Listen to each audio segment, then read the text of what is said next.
Permiso para grabar. Pues, pues bienvenidas todas y todos a este nuevo encuentro de los miércoles, en un nuevo espacio siempre para variar y traer novedad y diversidad, como los procesos de coaching organizacionales y ejecutivos. Así que vamos a estar en este espacio y bien, como menciona Conchita, la idea es observar el video, comprenderlo desde esa mirada, para luego hacer un diálogo y una conversación pues muy nutritiva y significativa en la que podamos compartir el alcance y la importancia del coaching en las organizaciones. ¿Qué te parece, Conchi? Estupendo. Hemos tenido que tomar esta alternativa de grabar a algunos de nuestros invitados, puesto que, bueno, los compromisos, horarios, etcétera, pues así lo van imponiendo. Y es una forma de entrar en ese periodo de resiliencia, de aceptación de cómo podemos fluir, pero en todo caso obtener, bueno, esa valiosísima información y comentarios de estos ejecutivos altamente ocupados y también con muchísima experiencia que, bueno, nos pueden ofrecer una mirada distinta acerca de qué es lo que ven, cómo lo ven en estos momentos de grandes cambios y grandes procesos de adaptación. Entonces, con el permiso, vamos a comenzar a compartir em, nuestro encuentro de hoy con el señor Carlos Riera. Hola Carlos, hola Doménica. Bueno, aquí estamos otro miércoles, encuentro con Coaches in Progress. Y hoy tenemos el honor de tener entre nosotros a Carlos Riera, ¿cierto, Doménica? Así es, Carlos es un eterno invitado de este espacio y hoy tenemos un tema bien interesante de cómo el coaching está cada vez más tomando auge en las organizaciones. Y a ver, cuéntanos un poquito, Carlos, ¿cuál es dónde estás, en qué empresa y qué posición tienes dentro de esa empresa? Un poco para que la gente te conozca. Hola, hola, buen día, buen día. Ante todo, muchísimas gracias por la invitación y por compartir este espacio con ustedes. Sé que puede ser de mucha utilidad para mucha gente, ¿no? Con quien lo puedan compartir. Mira, en este momento me encuentro en DHL en Venezuela. Estoy ocupando la posición de gerente general. Acá soy responsable de la línea aérea para DHL en el país. Muy bien. Entonces, estamos hablando de una posición bien importante y queremos hacer la conexión con lo que, porque tú eres coach, además del cargo que tienes en este momento, coach de equipo también. Entonces, ¿cómo, de qué manera esas competencias que tú aprendiste dentro de tu formación te han servido a ti bueno, en el desarrollo de tu carrera, a ti en lo personal? Cuéntanos un poquito acerca de eso, Carlos. Bueno, gracias por tu pregunta, Conchita. La verdad es que es bien interesante. Yo, honestamente, todos los días doy gracias por esas formaciones que hice en coaching. Primero, desde el punto de vista personal, y como ustedes saben, dentro de aquella formación, el coaching no solo aplica para terceros, sino que también podemos hacer, digamos, auto-coaching, y eso de alguna manera te brinda muchísimo apoyo en el proceso de toma de decisiones. En algún momento yo discutía con algunos colegas que las posiciones, sobre todo de liderazgo y las posiciones gerenciales, tienden a ser posiciones, digamos, un poco solitarias, porque sobre tus hombros recae la responsabilidad de la toma de decisiones, lo que llevas y que tienes allí. Y la verdad que en cuanto al punto de vista personal, esa formación de coaching brinda muchísimo apoyo en esos procesos, ¿no? Cómo estar tranquilo en esa toma de decisiones, qué evaluamos, qué tenemos, con qué emoción estamos conectados. Esa emoción es la que nos ayuda a seguir adelante, o son quizás nuestros paradigmas los que están gestando la toma de decisión. Entonces, digamos, estar en conciencia de qué es lo que estamos haciendo y cómo lo estamos haciendo, definitivamente es un apoyo muy grande para estos procesos, digamos, de liderazgo y gerenciales. Ahora bien, cuando hablamos de los equipos y desde el punto de vista gerencial, por supuesto que también el apoyo es muy grande. Nosotros además en la organización tenemos unos programas que están muy ligados a los procesos de coaching, a los procesos de feedback, a la retroalimentación y al trabajo en equipo. porque además para nosotros, imagina que uno de nuestros logos es trabajar como uno, as one, como decimos aquí.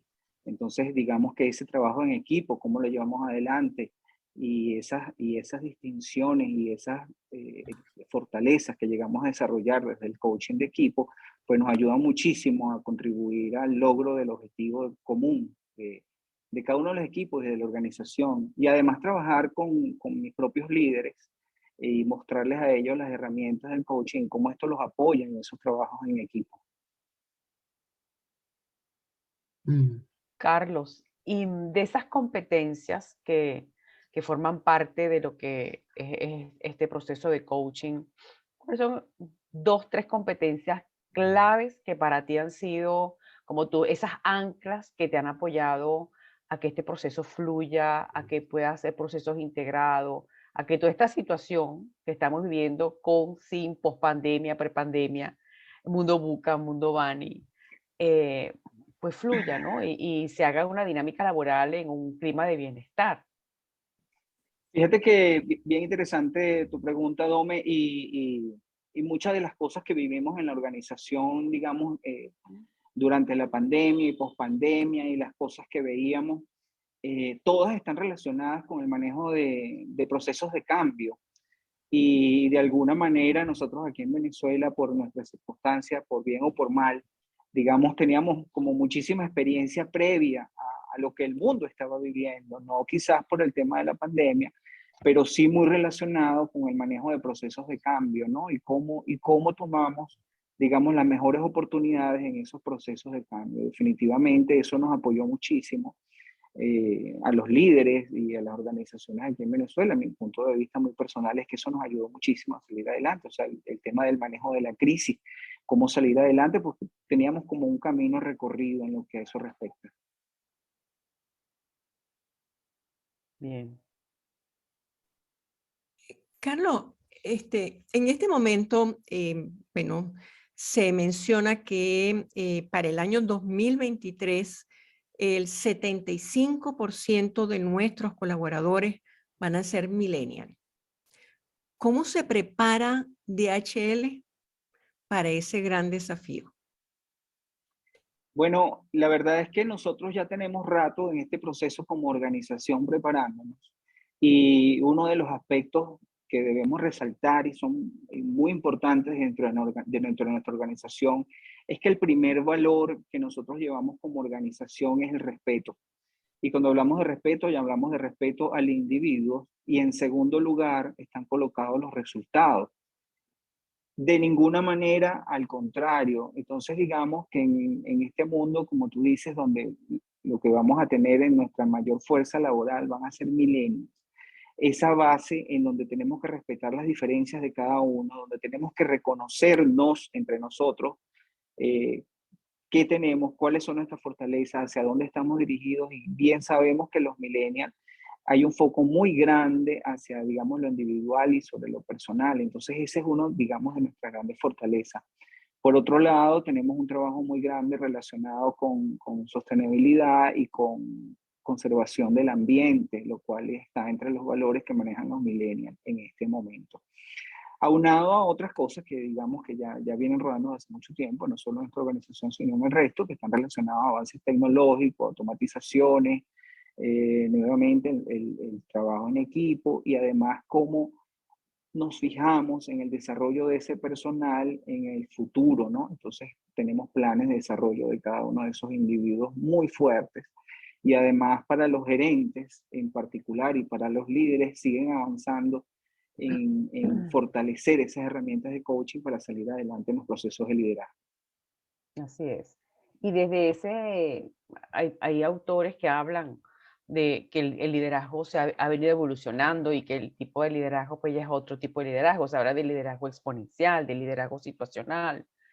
¿Cómo aporta el coaching a estos estilos de liderazgo?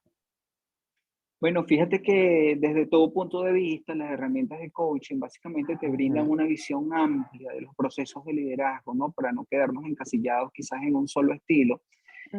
Fíjate que en el pasado el liderazgo era más directivo, más indicativo, y hoy día hay más participación. Sin embargo, Podemos decir que no existe un modelo único e inclusivo porque va a depender de cada situación, de cada equipo de trabajo, cuál es el mix que manejas en ese equipo, para entender qué herramientas debes manejar como líder para llevar esos procesos adelante, ¿no? Y lograr enfocarte en los objetivos. Cada situación es distinta. Yo creo que la flexibilidad en esos procesos de liderazgo es la clave para poder salir adelante. Vale. Es así. Carlos, si tú tuvieras que darle un consejo al Carlos de hace 20 años atrás, ¿ok? ¿Qué consejo le darías a ese Carlos a raíz de todo lo que ha sido tu trayectoria, tu vida, dentro del ámbito organizacional, de lo que has aprendido, desaprendido? ¿Qué le dirías a ese Carlos de hace 20 años? Oye, yo a ese Carlos de hace 20 años le diría que no dude ni un solo segundo, ¿no? Que aunque parezca publicidad esto, en tomar una formación de coaching y aumentar esa formación en lo que en algún momento en la gerencia llamábamos herramientas soft, que la verdad es que de soft no tienen mucho. La verdad es que son herramientas muy fuertes para poder salir adelante en los procesos de liderazgo y de crecimiento profesional y personal. El Carlos de hace 20 años se preocupaba mucho por aquella formación un poco más técnica, digamos en aspectos más duros de la formación, y de alguna manera quedó un poco de lado toda esa parte soft hasta que digamos los cambios que vivíamos y lo que teníamos en el mundo me llevaron a este lado, ¿no? Y definitivamente el manejo de emociones, el reconocimiento del otro, el manejo de los equipos, el reconocer las fortalezas, desde qué punto de vista nos comunicamos con otros, cuáles son las herramientas, a qué aspecto, digamos, de la personalidad pertenece tu equipo de trabajo y cómo lograr, wow, son como muchísimas herramientas que te ayudan más a crecer, ¿no? Y siempre he compartido que el trabajo en equipo es el que te ayuda a crecer como líder. Porque es el equipo el que te eleva, ¿no? El que te saca de, digamos, y te ayuda a crecer siempre en las organizaciones. Entonces, ciertamente, eso le diría. Aumenta tu formación en estos aspectos soft. Por supuesto que el coaching digamos que es muy integral en lo que estamos conversando. Sí, definitivamente.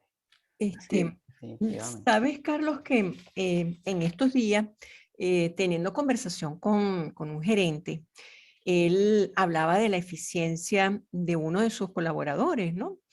Y no, que el hombre era muy eficiente y tal. Y bueno, y ¿cuál sería el aspecto que tendría que mejorar? Entonces, hablaba como de cosas muy básicas, como que tiene que cumplir el horario, porque si no cumple el horario y entonces a mí me regañan y me llaman la atención y tal. Y yo, pero, ajá, pero ¿y el hombre es eficiente? Sí, es brillante, ¿no? Entonces, al final de la sesión, porque esta es la parte maravillosa de las sesiones de coaching, él llegó y cerró con esta perla. Es que su eficiencia me amenaza. ¿Qué tal? Entonces trataba de encontrar algún tipo de falla en su proceso para poder él presionar y justificar quizás sus propias fallas, ¿no? Ajá, pero ¿qué puedes comentarnos en relación a eso? Porque me pareció la conclusión a la cual llegó el hombre, bueno, primero muy sincera, ¿no? Y el llegar a ese insight bien importante, es que Claro. su eficiencia me amenaza. Wow, pero la verdad es que con una persona así, digamos, trabajando desde el punto de vista de la idea, ¿no? Cuando tú tienes en tu equipo a alguien que digamos que su eficiencia resalta y son destacados, son esas, digamos que son esas miembros de tu equipo que son los que más te ayudan y además te ayudan a crecer en el objetivo y te ayudan a crecer personalmente. Entonces, la pregunta que deberías hacerte como líder es cómo esa eficiencia podría apoyarte como líder al logro de los objetivos comunes, que además los objetivos comunes tienen que ser los objetivos de la organización. En algunas ocasiones somos egoístas cuando nos planteamos objetivos y nos olvidamos de nuestro equipo. Yo creo que es importante voltear la mirada hacia cuál es el objetivo de la organización y qué posición estoy ocupando yo en este momento, cuál es mi propio objetivo como miembro de la organización, y luego ver si esos objetivos de alguna manera apoyan mi crecimiento profesional, si esta es la organización en donde yo quiero estar o no, porque, y si tengo fallas y tengo posibilidades de que mi equipo me apoye, oye, tengo que voltearme y ver qué aprendo de eso, ¿no? Y qué logro. Digamos que esas estructuras tan rígidas, y no culpo su pensamiento en cuanto al horario, porque teníamos ese pensamiento estricto que teníamos que trabajar 8 horas, y si no, ahí no había eficiencia, y si la gente no llegaba temprano, la cosa no se hacía, y además había que quedarse hasta tarde, porque quien no se quedaba más horas no demostraba compromiso con la organización. Son paradigmas de, digamos, de estilos gerenciales que desde mi punto de vista ya pasaron de moda y de uso hace mucho, y la pandemia nos los ha demostrado. Hoy día yo creo que no hay manera de imaginarse equipos que no puedan trabajar de manera mixta, o equipos que no tengan lugares compartidos de trabajo. Entonces antes decíamos, no, necesitamos crear pertenencia en el espacio de trabajo, y me llevo, y como decimos aquí muy popularmente, construyo una peinadora en ese puesto de trabajo y lo lleno de cosas mías para identificarme con el lugar. Y hoy día, mira, la verdad es que eso no lo puedo hacer, porque tengo un escritorio donde voy algunas horas y me voy, y luego alguien más está allí, y si quiero estar allí tengo que coordinar las horas siempre. Entonces esos cambios organizacionales, esa manera de trabajar hoy día, definitivamente tienen que abrirnos los ojos en cuanto a dónde está el objetivo, qué pretendemos lograr y cómo lo hacemos con los equipos. Y a pesar de que estén a distancia, cómo mantenemos conectividad con la organización, qué cosa es importante para él como individuo, ¿no? Para seguir conectado con nosotros. Ujú, ujú. A ver, Carlos, te voy a hacer otra preguntita por ahí. Muy No bien. recuerdo el autor en estos momentos, pero hablaba, entre otras cosas, de lo que llaman resultados emocionales, que no solamente son los resultados en cuanto a números de tal nivel de producción, o en el caso de ustedes de envíos, etcétera, etcétera, sino resultados emocionales o psicológicos, ¿ok? Y hablan un poquito es de la salud mental del trabajador. Y es un poco, bueno, resulta que yo no estoy trabajando 8 horas, como tú muy bien estás diciendo, sino que estoy trabajando, no sé, 10, 16, porque me tengo que comunicar con yo no sé quién que está a tal hora, y entonces resulta que el otro está a la otra hora, y tengo que como que adaptar mi vida a los horarios mundiales. Entonces, cuando voy a sacar el resumen del asunto, es como, bueno, ¿y cuántas horas estoy dedicando a mí, a mi familia, a mi entorno íntimo, ¿no? Y es cuando este autor, que en este momento se me escapa el nombre, habla de resultados emocionales o psicológicos. ¿Qué nos puedes comentar en relación a eso, Carlos? ¿Cómo desde la empresa donde tú estás han podido, porque ustedes tienen que manejarse con esas diferencias, han logrado articular esa salud psicológica, emocional? Fíjate que una de las cosas que tenemos en la organización, y donde tenemos también muchísimo foco, y no es simplemente un eslogan para nosotros la gente, siempre es primero, ¿no? Y parte de eso lo demuestra eso que te contaba de cuál es nuestro primer valor, que está relacionado con el respeto, pero insistimos mucho en manejar procesos equilibrados entre trabajo y vida personal, en donde tengamos un estilo de vida balanceado en cuanto a cómo está funcionando.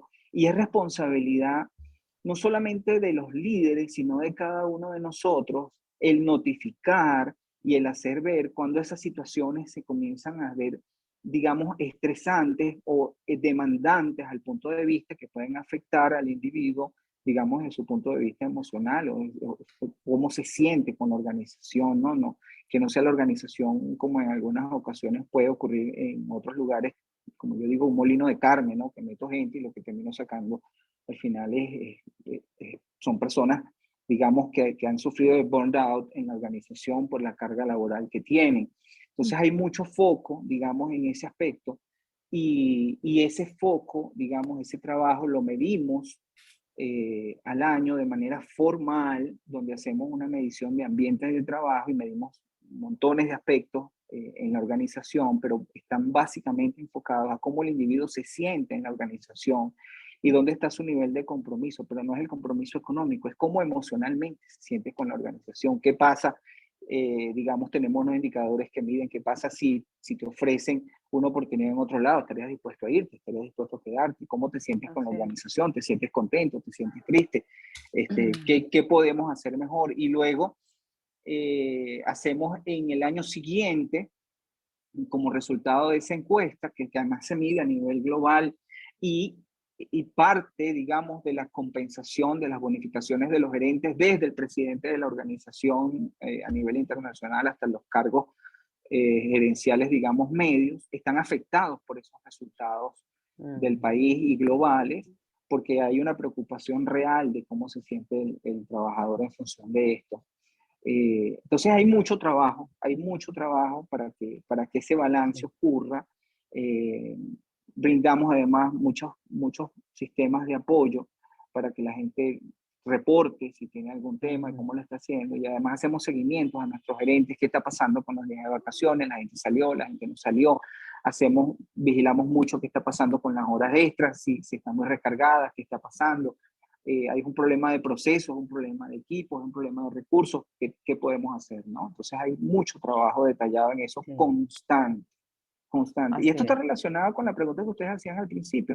Tiene que ver, porque los millennials, digamos, desde su punto de vista de valores, son grandes trabajadores y muy enfocados en el objetivo, pero siempre y cuando esto no termine afectando qué es lo que ellos quieren como individuos en la vida. Entonces, en el momento en que empiezas a colapsar su círculo de actividad, de lo que a ellos les gusta, que no está relacionada necesariamente con la organización, los pierdes. Los pierdes. Y sabes que ya no es una cuestión de millennials. Cada vez más, con toda esta situación que estamos viviendo, la gente se replantea su propósito.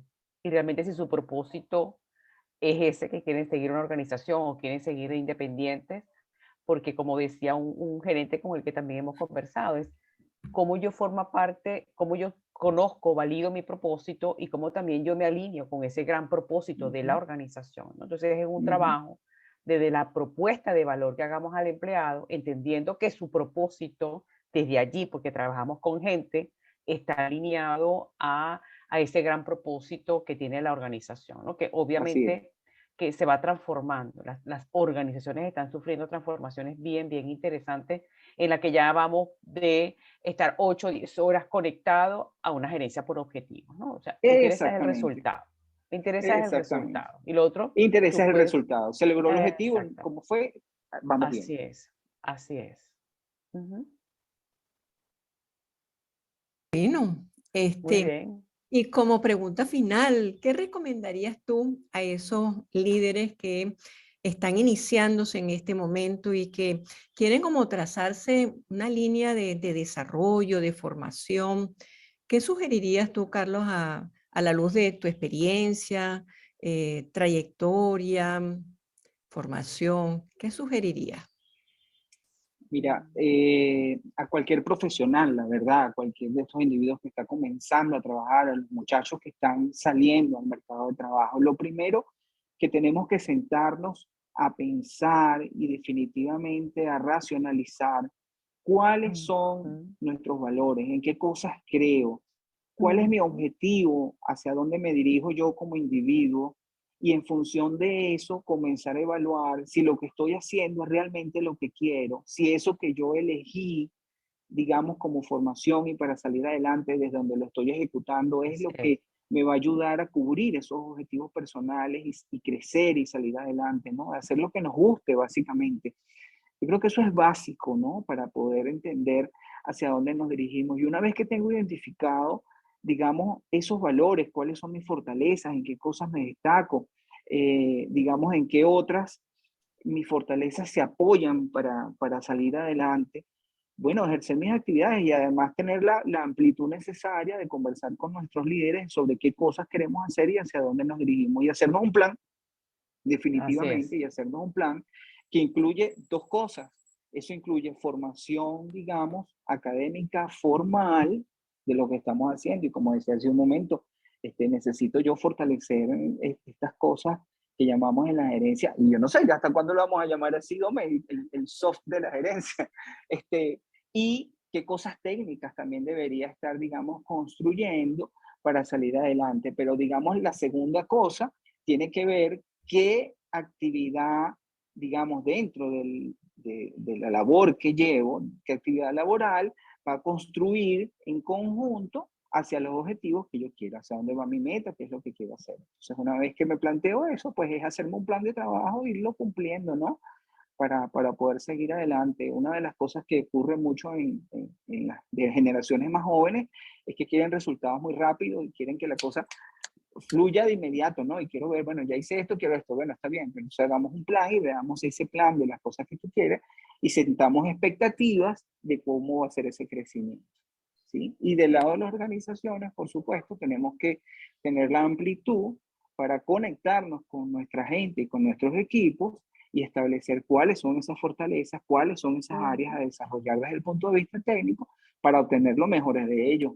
Y además ser absolutamente honestos y revisar si esos perfiles son los que están, digamos, contribuyendo a que nuestro objetivo más grande de la organización se cumpla.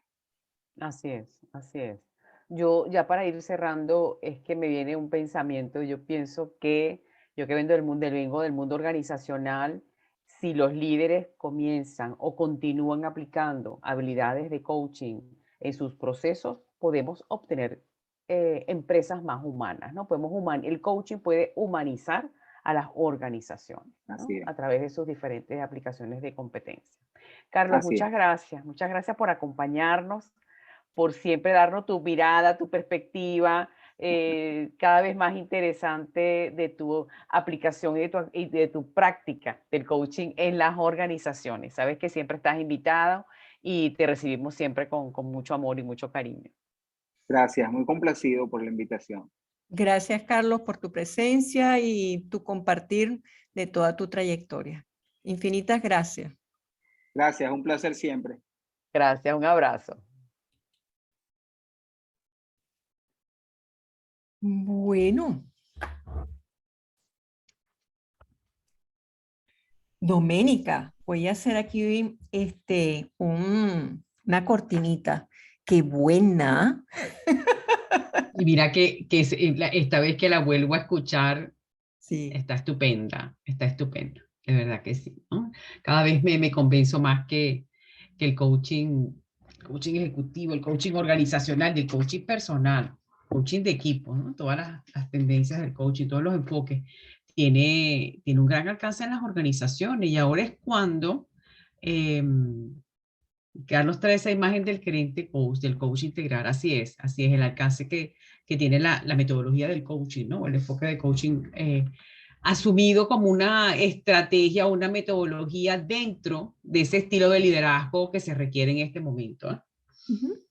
Bueno, podemos abrir las cámaras, micrófonos para compartir, para bueno, ofrecer nuestros puntos de vista desde la experiencia.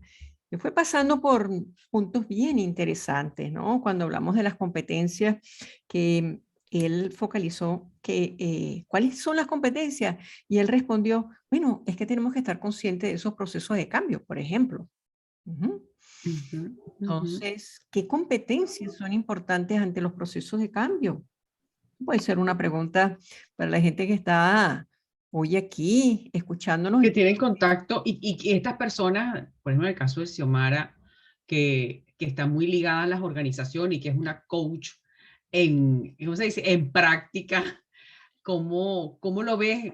Te voy a invitar, Xiomara, que tu opinión siempre es muy importante, ¿no? Tú que estás en ese apoyo constante en las organizaciones, diferentes tipos de organizaciones, ¿cómo esta conversación que nos trae Carlos tan interesante con la aplicación de las herramientas de coaching a las organizaciones, ¿cómo lo ves tú en este momento? Gracias, Domi. Yo lo veo en este momento y lo veo siempre. Carlos lo escribí allí, es esa imagen que tenemos de ese gerente coach, esa persona que tiene todas esas habilidades gerenciales, las ha desarrollado, las ha cultivado y las sigue puliendo en el tiempo, ¿no? e incorpora una formación como coach. Carlos se formó como coach organizacional y como coach de equipo. Y todas esas habilidades que desarrolló en su formación no se quedaron para aplicarlas en el coaching directamente siendo coach, sino para aplicarlas en su rol gerencial. Yo creo que esa es una enorme posibilidad que tenemos, lo que tienen los gerentes hoy día, de poderse formar con habilidades de coaching, no tiene por qué ser coach, con habilidades de coaching y aplicarlas en todo su día a día.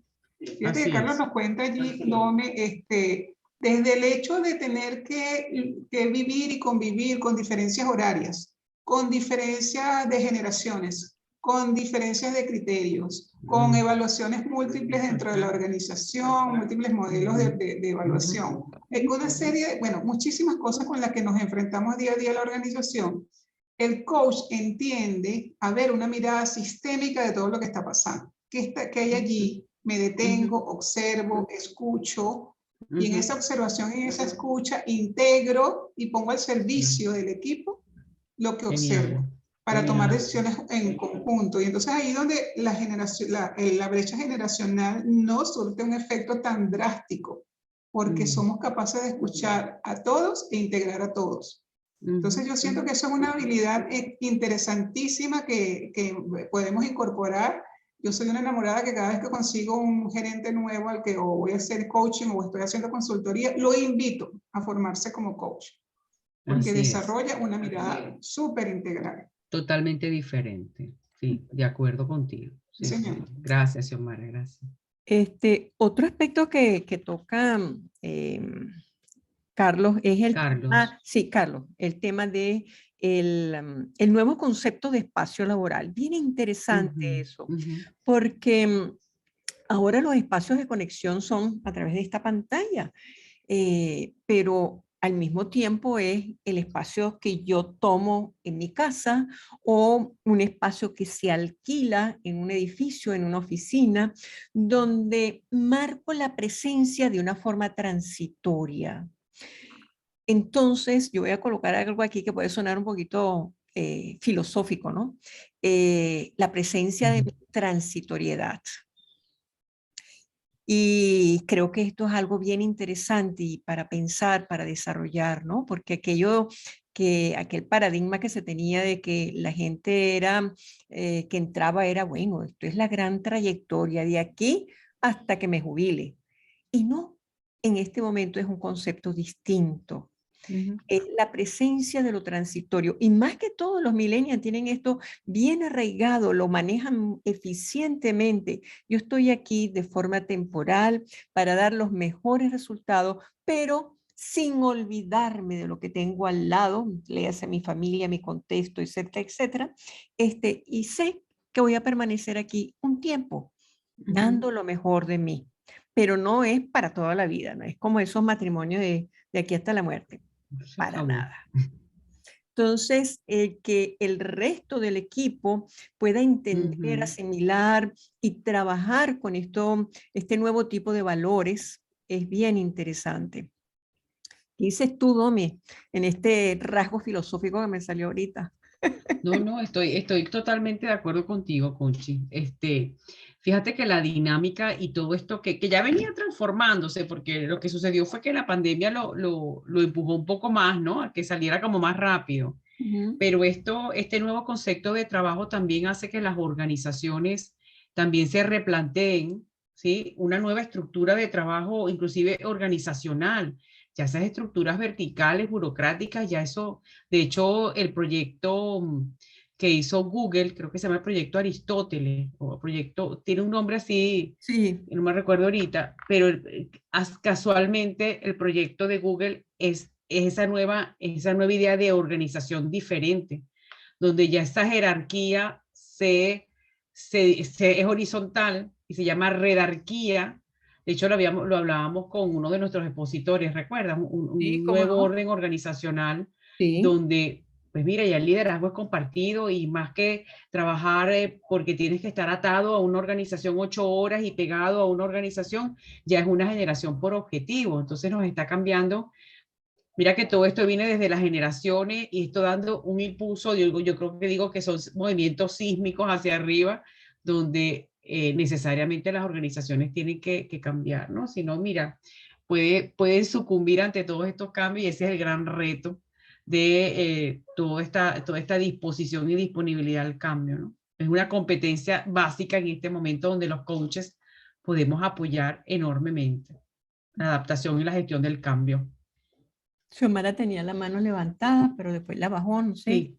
Xiomara. Sí, sí, era algo, Dome lo redondeó, pero me gustaría incorporar que además de lo que dice Dome, que está espectacular, el tema que tú traes, Conchita, de la transitoriedad, yo le agregaría la innovación y el aprendizaje, porque es algo que se busca en constante movimiento en las organizaciones. O sea, son valores incluso instaurados y creo que los millennials lo traen en la sangre. O sea, soy transitorio, estoy aquí para aprender, cuando aprendí lo que aprendí me voy, y además traen el tema de la innovación. O sea, quiero constantemente estar desarrollando cosas nuevas, manejándome en nuevos escenarios, moverme, porque esa inamovilidad no le sirve. ¿Okay? Y cierto, a la vuelta de la esquina ya todos los millennials están gerenciando las organizaciones, ¿no? Ya hay muchos millennials en las organizaciones gerenciando y siendo los líderes más poderosos allí. Entonces, Total. ese es un movimiento organizacional permanente, la transitoriedad, la innovación y el aprendizaje. Muy bien.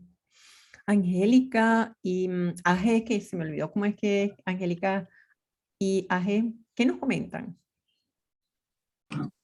Bueno, yo quiero comentar que, wow, fabuloso los comentarios de este expositor invitado de hoy, los comentarios de ustedes. La verdad es que estoy muy alineada a lo mismo. Esta invitación que la vi en el chat de la ICF de Colombia, la tomé porque estoy buscando nuevas maneras de llevar este concepto que, si bien en las organizaciones se debería manejar cuando se habla de liderazgo, pues sabemos todas las debilidades que tienen, que está en nosotros llevar la conciencia y en la experiencia de una sesión de coaching con algún ejecutivo, poder tomar eso que decía ahora Xiomara y que ustedes también lo hacen, como invitar al líder a la formación como tal, como coach, ¿no? No para ejercerla, sino para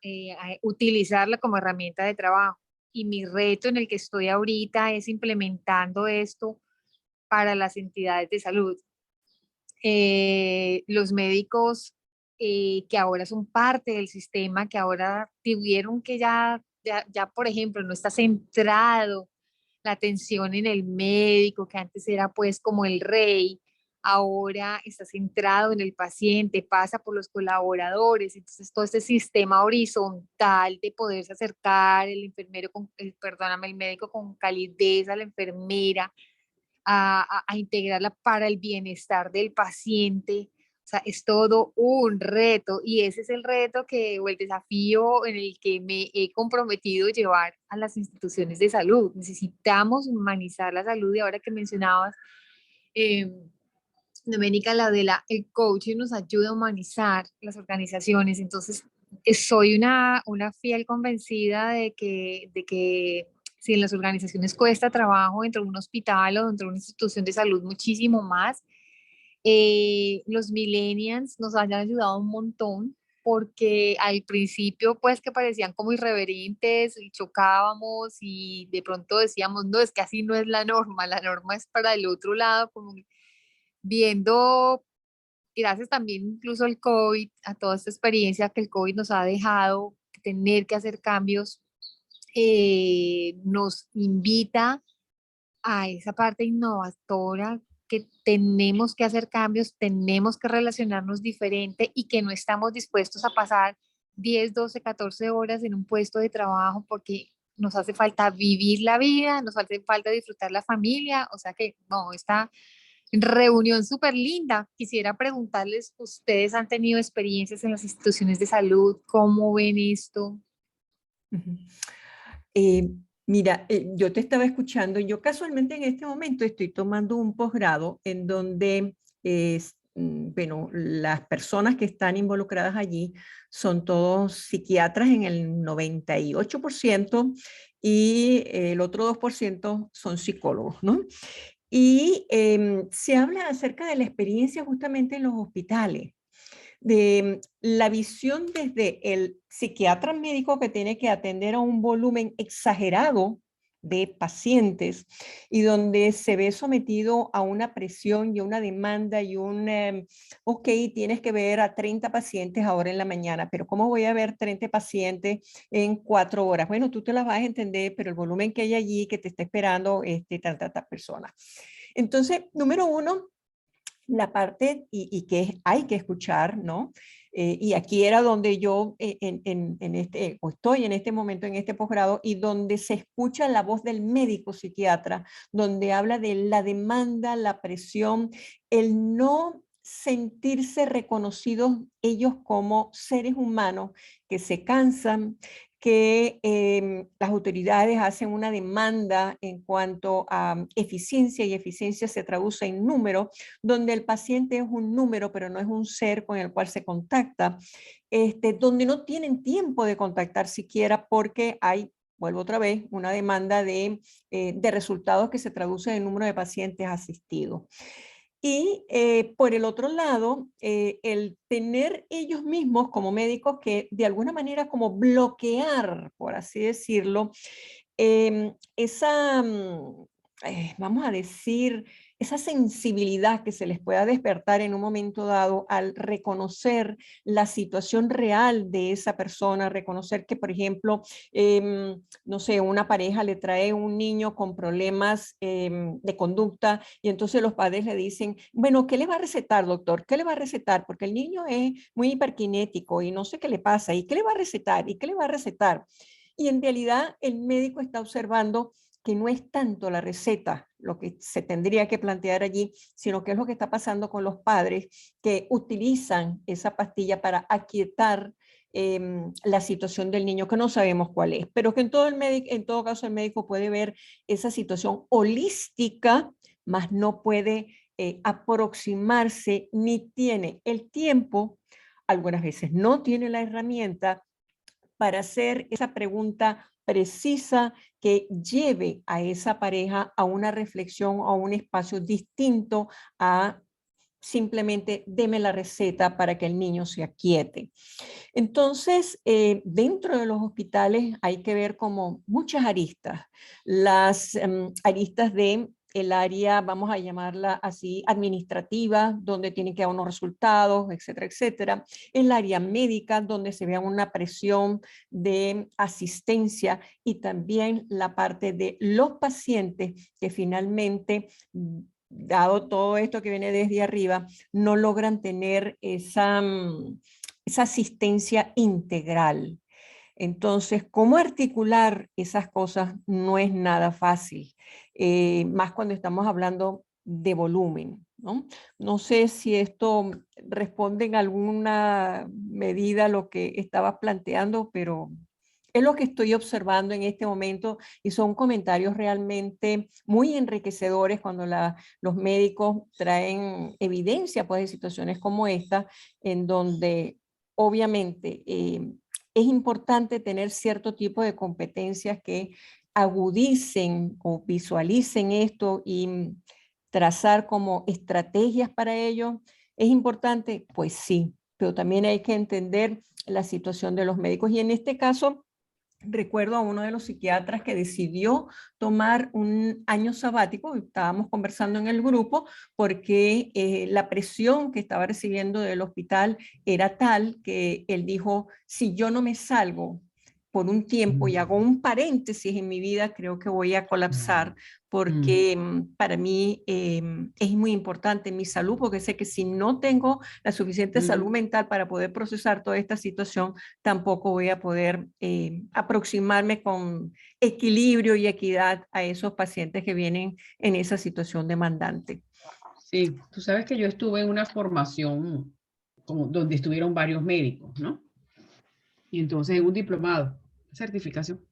Y los médicos reconocían que si bien las herramientas de coaching no las podían aplicar todas, era importante algunas competencias como la escucha, la presencia, lo que es esa generación de confianza con ese paciente, porque le vas a dar una noticia no tan agradable para su familia.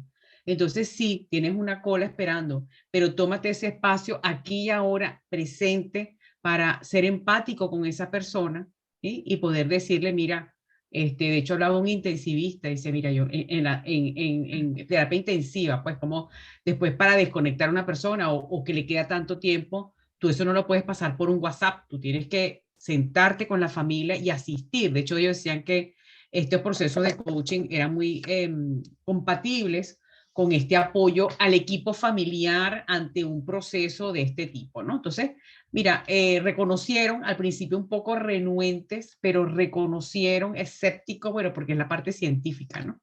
El médico pues es pragmático, es la parte científica, reconocieron que sí, que es importante y al final entiendo que lo están aplicando y que están humanizando la medicina desde el coaching. Fue un gran descubrimiento que ellos tuvieron y dice, sí, los médicos necesitan estas herramientas en el campo de la salud, ¿no? Y más ahora, con todo este proceso que hemos vivido, que con tanta situación parece que o sea, la emoción se nos congela, no, tenemos que trabajar en que esas emociones vuelvan y poder ser más cercanos, ¿no? Desde una conversación, desde esa escucha activa, desde esas preguntas poderosas también. Si hay preguntas, hay momentos que lo que no podrás hacer preguntas poderosas porque no vas a poder hacer que el paciente escoja y tienes que ser más directivo, pero es saber dónde colocar estas maravillosas herramientas de coaching. O sea, que es muy aplicable. Hermoso, hermoso, muchas gracias. Y ahí aquí empieza otro desafío y es que lo que también mencionaban, y por un lado, Conchita hablando de, o sea, están las directivas, los inversores, que generalmente no son médicos los que dicen, necesito resultados, y los médicos no saben de eso. Los médicos saben dar el corazón para que salvar un paciente, entonces están inmiscuidos en que deben cumplir con un volumen para poder atender a la gente sin calidad, y es obvio, tratando de ver cómo se mantienen en su trabajo, pudiendo ofrecer algo de calidad.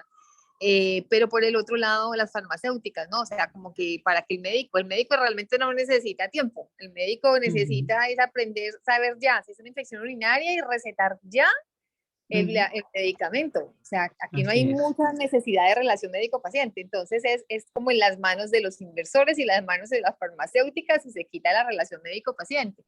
Y por el otro lado, la cuestión científica que implica, como que impide más bien que el médico vea que como el liderazgo esto no es ciencia, que no está en la célula, entonces esto como que no lo debemos aprender, pero hay quienes se les despierta el bombillito y esas habilidades básicas como la escucha, la confianza, tan necesarias, ese momento de estar presente, esos 5 minutos que vaya a tener con el paciente y esas habilidades también de comunicación, ¿no? Entonces, súper lindo todos sus aportes. Muchas gracias.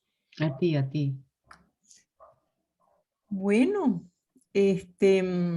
para el próximo miércoles vamos a tener otra invitada, ¿verdad, Doménica? Y vamos a estar hablando de los líderes coach y profundizando pues desde la perspectiva de lo que cada uno ve y cómo lo ve. Diferentes miradas para ir enriqueciendo, bueno, esta metodología de coaching, estos enfoques. Bueno, muchísimas gracias, queda grabado. Para las personas que no pudieron estar con nosotros hoy por motivos laborales, personales, queda en nuestro canal de YouTube. Ahí lo pueden ver tantas veces ustedes desean y además, bueno, regalárselo a otros compañeros, que siempre esta información es muy valiosa. Yo por lo pronto esta semana me vuelvo a ver la grabación de Carlos, que estuvo estupenda. Sí, señor. Así es. Bueno, gracias. Feliz semana. Feliz semana y bueno, bienvenida siempre a este espacio. Así es. Gracias. Siempre bienvenida. Gracias, hasta pronto. Gracias a todos. Chao.